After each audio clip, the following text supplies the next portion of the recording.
Anyone who's seen my reviews would know that I'm a fan of Doctor Who.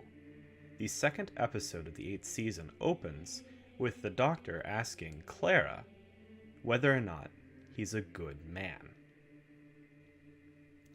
Now, the line, "Am I a good man?" is a theme for that season. Constantly, the Doctor, portrayed by Peter Capaldi, questions if the small sacrifices and losses he suffers are for the greater good, and if the loss of one life is truly outweighed by the safety of the whole. Now, while I know this is a new platform for the word with this new fancy background, this is still a gaming channel. So why bring up Doctor Who in the first place? Because it brings us to this week's word: morality. There are dozens of games that deal with morality, but I'm only going to talk about two. Let's start with Fable. In Lionhead Studios' Fable, you play a hero who loses his family at a young age. Raised by other heroes in the Heroes Guild, you choose your own path of good or evil. The game boasts that the choices you make would affect the world. And while there may be some minor changes, the most drastic is to your appearance. A good hero would gain a halo and light aura, whereas an evil character would grow horns. Some abilities are alignment specific. For example, the ability Heal Life can only be used by good heroes, and the ability Berserk can only be used by those led down an evil path.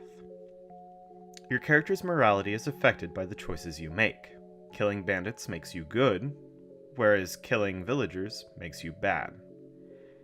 The issue with this system is how it's very black and white, and thus the game falls short. It feels flat. In the real world, choices are not just good or bad. They're more complex. And there's a game that I think handles that just a little bit better. Telltale's The Walking Dead, which focuses on Lee Everett, the protagonist who stumbles upon Clementine, an 8-year-old girl, who both meet a large group during the zombie apocalypse. This game is also all about choices, and while these choices can be positive or negative, they feel grounded in reality. I'm sure many would believe that this is due to the split-second decision-making the game forces you to make, and I would agree to some point that this does make my decisions feel real. The real world doesn't often give us time to think about our actions. I believe there's something else that makes the game and the decisions you make feel real. The game does something very simple. When it comes to making the moral decisions you face three-dimensional, they do this through three simple yet powerful words.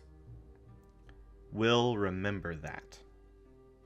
Anytime you choose a response or action, you're being judged by one character or another, and the game doesn't hesitate to let you know. I remember my first time seeing those words. My heart dropped. Did I make the right choice? Was that the right thing to say?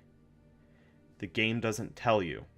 You have to live with your words and hope that the consequences aren't negative. This take on morality works because, unlike Fable, that just straight up tells you whether or not you've done a good or bad thing, it leaves you questioning and seeking out your answers through the judgment of others. From the very beginning of the game, Lee is judged.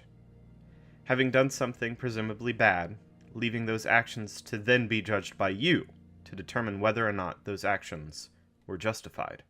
And while the Doctor could just look at himself and know that the decisions that he makes are for the better and that he is a good person, he also knows that morality isn't within the individual. It's within the society. It's within your peers. Our morality lies in the judgment of others. So it's not enough to just ask yourself, but to actually ask those around you, am I a good man? This has been Wizard's Word, and as always, thank you for watching.